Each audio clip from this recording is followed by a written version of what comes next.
আমাদের আমাদের একদম একদম সামনেই চলে এসছে পরীক্ষা। আমাদের আজকে হচ্ছে ৮ তারিখ, তার মানে সামনের মাসের ৭ তারিখ আমাদের মাধ্যমিক পরীক্ষা হয়ে যাচ্ছে। তারপরই ৮ তারিখে আমরা সামনের মাসে আমরা এইচএসের জন্য আমরা তৈরি হব। তো এখন এই মুহূর্তে আমি যা অনুভব করছি, ছেলেমেয়েরা যে সমস্যার মধ্যে রয়েছে, সেই সমস্যাগুলির মধ্যে অত্যন্ত গুরুত্বপূর্ণ একটি সমস্যা হচ্ছে যে তোমরা একটা চ্যাপ্টার করতে গিয়ে যখন আবার অন্য চ্যাপ্টারে যখন আসতে যাচ্ছ তখন দেখছো আমি সব ভুলে গেছি। যখন একটা কোনো চ্যাপ্টার পড়াশোনা করে বা বেশ কিছু গদ্য পড়াশোনা করে যখন তুমি কবিতা ব্যাকরণ করে যখন আবার গদ্যে পরীক্ষা দিতে আসছো তখন দেখছো গদ্য পরীক্ষায় আমি অনেক কিছু ভুল হয়ে যাচ্ছে। যখন তুমি ব্যাকরণ ভালোভাবে রপ্ত করে সাহিত্যে রূপরীতি ধরলে, রূপরীতি করতে গিয়ে দেখছো ব্যাকরণ আবার আমি পারছি না। দেখো, এই ব্যাপারগুলো তোমার মধ্যে একটা সমস্যা তৈরি করছে, এই ব্যাপারগুলো তোমার মধ্যে একটা ঝামেলা তৈরি করছে। এটা শুধু বাংলা সাবজেক্টের ক্ষেত্রে নয়, প্রতিদিন একাধিক ফোন আসছে অন্য সাবজেক্টের ছেলে মেয়েদের, তাদেরও একই সমস্যা। যে আমি যখন 4 দিন আগে একটা ভূগোলের ক্ষেত্র পড়েছি, তারপর 4 দিন পরে আমি দেখছি ওটা আর আমার মনেই পড়ছে না ভালোভাবে। এটা যাদের হচ্ছে, এই যে মনেই পড়ছে না বা আমার মনে হচ্ছে যে 4 দিন আগেগুলো অনেকগুলো ভুলে গেছি, আসলে পড়াশোনাটা তাদেরই হচ্ছে। তোমরা কেউ এই জায়গাটা নিয়ে টেনশন খাবে না, পড়াশোনাটা তাদেরই হচ্ছে। মনে রাখবে, কোনো চ্যাপ্টার যে ভুলছে না, যা করছে সব গেঁথে আছে। 6 দিন আগে যেটা পুরো কমপ্লিট করেছে, 10 দিন পর যখন পরীক্ষা দিচ্ছে তার সব কিছু একদম মনে আছে, হুবহু মনে রাখবে। আসলে সে পড়াশোনাই করছে না, আসলে সে পড়াশোনাই করছে না। আমরা যখন পড়াশোনা করতাম তখন মনে রাখবে যে একটি মেয়ে সে সকালেও পড়ছে, সে বিকেলেও পড়ছে, সে দুপুরেও পড়ছে, সে রাত্রি 12টাতেও পড়ছে, এবং আমাদের বাড়ির লোকেরা আমাদেরকে এসে প্রচণ্ড বকাবকি করতে যে ও এতক্ষণ ধরে পড়াশোনা করে আর তোরা এত কম কেন পড়াশোনা করিস। তো ওই মেয়েটিকে খুব রাগ ধরত এবং ওকে জিজ্ঞেস করলেও বলতাম এ সব আমার হয়ে গেছে। আর আমরা দেখতাম যে আমাদের তো এই জায়গায় গোলমাল, এখানে টেনশন, এই জায়গাটা আমার হয়নি। ওই মেয়েটিকে মনে হতো যে ওকে এই কুচি কুচি করে কাটি ওকে। তো তারপর যথারীতি ওই বাড়ি পাশ দিয়ে পেরিয়ে গেলে ওকে এত রাগ ধরতো আমাদের। তারপর পরীক্ষা হলো, পরীক্ষা হয়ে যাওয়ার পর রেজাল্ট যখন বের হলো তখন দেখা গেল যে ও সব সাবজেক্টে ফেল করেছে। এটা কোনো বানানো কথা বলছি না, একদম সব সাবজেক্টে ফেল করেছে। মনে রাখবে, যে কিছুই ভুলছে না, যার সব চ্যাপ্টার একদম পুরো ওকে আছে, যার একদম নিখুঁত করে সব কিছু মনে পড়ে যাচ্ছে, ভাষা সংস্কৃতি সব কিছু মনে রাখবে, সে আসলে আমার পাড়ার ওই মেয়েটির মতো। কেমন? আসলে সে লেখাপড়াই করে না। এই যারা পড়াশোনা করছে তাদের তো এই টেনশন হবেই, কারণ সে এত বড় বড় সিলেবাস, যেমন ভূগোলের সেই রকম বাংলার, সেই রকম ইংরেজির, সেরকম সায়েন্সের, ফলে তার ওই সিলেবাসের কোনো অংশ তার সেটা নিয়ে টেনশন হবে, কারণ সে যে লেখাপড়া করছে।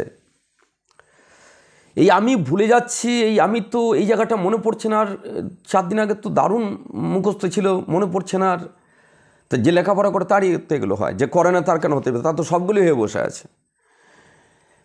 আমি বাস্তব কথাই বলি তোমাদেরকে, তোমরা যারা পড়াশোনা করতে গিয়ে টেনশনটা যাদের হচ্ছে, আসলে লেখাপড়াটা তাদেরই হচ্ছে। যার কোনো টেনশন নেই, যার ভুলে যাচ্ছি কিনা সে কোনো টেনশন নেই, আসলে সে লেখাপড়াই করেনি।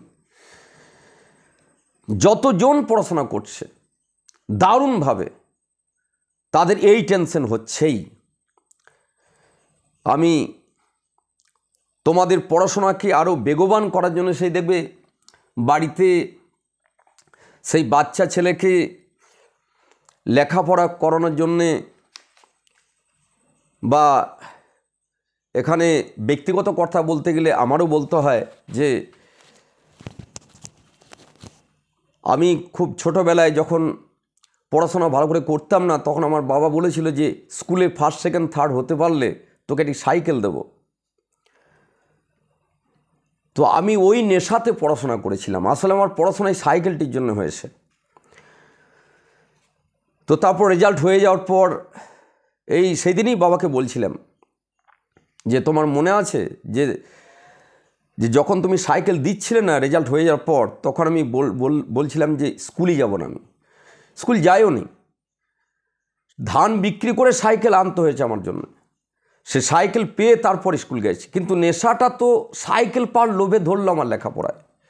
ছেলে মেয়েরা ওই আমার ব্যক্তিগত জীবনের ওই সাইকেল পাওয়ার একটি স্বপ্ন, আমার মনে হলো যে সেটাও যদি আমার ছেলে মেয়েদেরকে উদ্দীপিত করতে পারি আমি অন্যভাবে, আমি তো আর সাইকেল দিতে পারবো না তোমাদেরকে, কিন্তু তোমাদের কাছে লোভনীয় জিনিস, যারা লেখাপড়া করো তাদের কাছে লোভনীয় জিনিস তো বটেই। ODBL, origin and development of Bengali language, Suniti Kumar চট্টোপাধ্যায়ের তাঁর বিখ্যাত গ্রন্থ, হরিচরণ বন্দ্যোপাধ্যায়ের তাঁর দীর্ঘ বছর ধরে লেখা সেই অভিধান,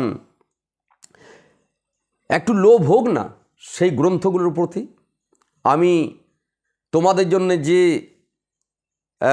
পরীক্ষা কেন্দ্রিক যে কম্পিটিশনের আয়োজন করেছি, সেটাও তোই আমার বাবার আমাকে সাইকেল দেবে এই লোভেও তো তোমার পড়াশোনাটা হবে, এটা হওয়া উচিত বলে মনে হয়। কারণ আমি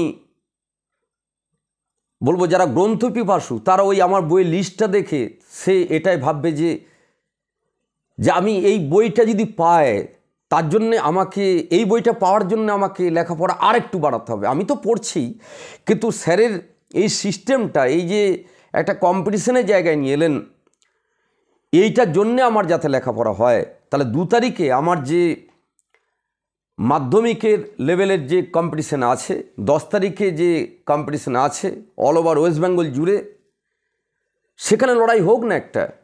আমি তো কোনো রেজাল্ট দিচ্ছি না, তোমার তো কোনো টেনশনে কিছু নেই, তুমি তো লেখাপড়া সেই লেভেলেই করছো, তোমার থেকেই তো কোশ্চেন দেবো, কোশ্চেন তো বাইরে থেকে নয়। তাহলে মাধ্যমিক লেভেল থেকেই কোশ্চেন দেবো, সেখান থেকেই পরীক্ষা হবে, সেই পরীক্ষায় তুমি দিয়ে দিলে। আবার HS লেভেল থেকে 10 তারিখে পরীক্ষা হলো, সেই পরীক্ষা দিলে, তারপর তোমার SSC পরীক্ষা হয়ে যাওয়ার পরে আমি রেজাল্ট বের করব, এবং যারা প্রথম দ্বিতীয় তৃতীয় হবে তাদের বাড়িতে ওই সমস্ত পুরস্কার পৌঁছে যাবে। তা সেই টানে, সেই নেশায় তোমার যদি এতটুকুও যদি পড়াশোনা বাড়ে, তাহলে জানবো যে আমার বাবার সাইকেল দেওয়ার মতো, আমার বাবা তো আমাকে সাইকেল দেবে বলেই বলেছে এটা নয়, কারণ আমার যাতে লেখাপড়া হয় সেটা মূল উদ্দেশ্য ছিল।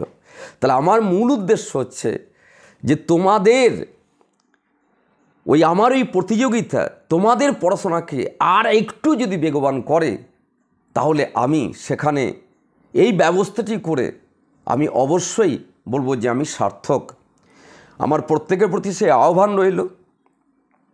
আর শেষ কথা বলে নিই, শেষ কথা এটি যে এই সময়ে আরেকটি তোমার শত্রু তোমার মধ্যে রয়েছে, যাদের মধ্যে ঢুকে গেছে সেই শত্রুকে তাড়াও না। এই সময়কালে এই একটা মাস মনে রাখবে, অনেক ছেলে মেয়ের মধ্যে আসবে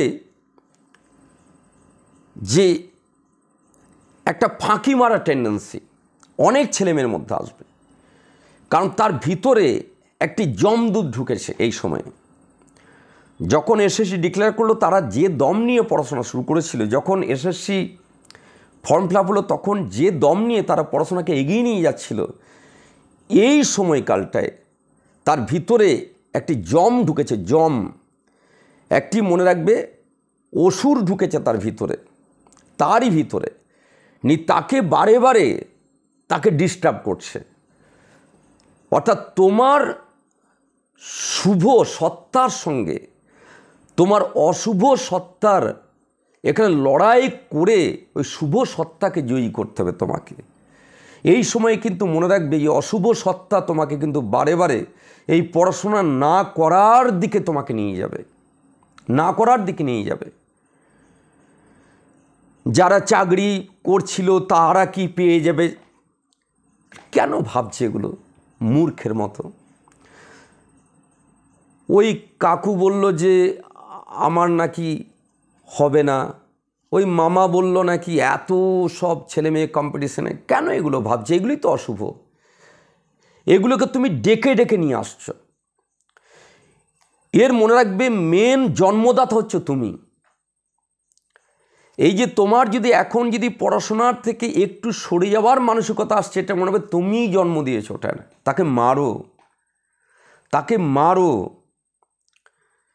চর্যাগীতির পদকর্তারা যেমন বলেছিলেন যে কুলকুণ্ডলিনীকে জাগ্রত করো। আমি তো আর বৌদ্ধ সাধক নই যে তোমাকে বৌদ্ধ সাধনার কোনো ক্ষেত্র বলবো। আমি একটাই বলবো যে তুমি জাগ্রত রাখো তোমার শুভ সত্তাকে। তোমাকে কুলকুণ্ডলিনী বলিনি আমি। আর তাঁরা বলেছিলেন ইড়া এবং পিঙ্গলাকে মারো, কামনা এবং বাসনাকে মারো। আর আমি তোমাকে বলবো, তোমার ভিতরে ওই অশুভ এবং অসুর, এই অশুভ এবং অসুর সেটা তোমার মন থেকেই জন্ম নিচ্ছে, তাকে মারো। মেরে তুমি কি করো না, ওই লক্ষ্য নিয়ে এগিয়ে চলো সুষুম্না মার্গ দিয়ে, সুষুম্না মার্গ দিয়ে এগিয়ে চলো। দেখো স্টেপ বাই স্টেপ তুমি পাবে নাভিতে নির্মাণ চক্র, হৃদয়ে ধর্মচক্র, কণ্ঠে সম্ভোগ চক্র। আর এসএসসি পরীক্ষা দিয়ে হল থেকে বেরোনোর সময় বলবে আমি উষ্ণিস চক্রে পৌঁছে গেলাম স্যার, আমার দারুণ পরীক্ষা হয়েছে। ওইটাই তো সহস্রানন্দ। এই যে সহস্রা পদ্ম, ওখানে গিয়ে তুমি যে সার্বিক বা চূড়ান্ত পর্যায়ে যে আনন্দটা পেলে, সেই আনন্দের জন্যেই তো নির্মাণ চক্রে নাভি থেকে লড়াই করতে হচ্ছে, হৃদয়ে গিয়ে লড়াই করতে হচ্ছে, কণ্ঠে গিয়ে লড়াই করতে হচ্ছে। তুমি এই একটা করে দিন হচ্ছে তোমার ওই নির্মাণ চক্র, ধর্মচক্র, সম্ভোগ চক্র অতিক্রম করে যাচ্ছে। মনে রাখবে, তোমাকে আমি চর্যাপদে বৌদ্ধ সাধনা বোঝাতে বসিনি, তোমাকে এটাই ভেতরে ঢোকাতে বসেছি, ইরা পিঙ্গলাকে মারো। বাইরের কারো দিকে আর তাকানোর দরকার নেই। মনে রাখবে, তুমিই জন্ম দিচ্ছ তোমার ভিতরের সেই বাজেগুলি, তাদেরকে মারো। তোমাকেই মারতে হবে, কেউ মারতে পারবে না। দেখো, তুমি একটা সময় দেখবে পরীক্ষা হল থেকে বেরিয়ে আমাকে ফোন করে বলবে স্যার আমি সহস্রার পদ্মে স্যার পৌঁছালাম, দারুণ পরীক্ষা দিয়েছি স্যার। ওইটাই তো তোমার তৃপ্তি, ওইটাই তোমার তৃপ্তি। শেষ প্রশ্নটা উত্তর করার পর তুমি যে আনন্দটা পাবে, তারপরে তো আর স্টেপ নেই। মনে রাখবে, এই জায়গাটায় ছেলেমেয়েরা আসতে হবে। যারা এখনও পর্যন্ত অশুভকে প্রশ্রয় দিচ্ছ, যারা এখনও পর্যন্ত তোমরা অসুরকে তোমরা তোল্লাই দিয়ে মাথায় করে রাখছো, আমি সেই একই কথা বলবো। আমার একজন গুরুদেব, যাকে আমি গুরুস্থানীয় মানি, আবদুল্লাহ আবু সাইদ, কথাটি তাঁর কথাটা বারবার আমি বলি, কথা আমার নয়, যে গাছে যখন উঠেছি আমি মগ ডালে উঠেই ছাড়বো। এই কথা তাঁর কথা, আমার গুরুদেবের কথা। গাছে যখন উঠেছি মগ ডালে উঠেই ছাড়বো। আমি গাছে যখন উঠেছি, এসএসসির জন্য তৈরি যখন হচ্ছি, এই এসএসসিতে আমি একেবারে আমার নিজের একদম সর্বস্ব শ্রম দিয়ে আমি এসএসসিতে আমি সেখানে সফল হবই। মানে ওটা আমার মকডাল। এই কম্পিটিশন আমার সঙ্গে, আমার এই লড়াই আমার অশুভ সত্তাকে লাথি মেরে ফেলে, আমার অসুর সত্তাকে লাথি মেরে ফেলে আমি একটা করে ডাল অতিক্রম করছি।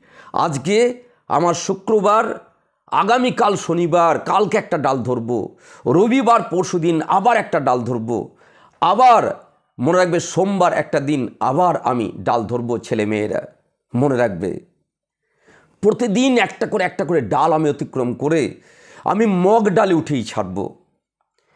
আমার সেই গুরুদেবকে প্রণাম জানিয়ে প্রত্যেকের প্রতি সেই শুভ প্রার্থনা করে আমার অক্সিজেন আমি শেষ করলাম।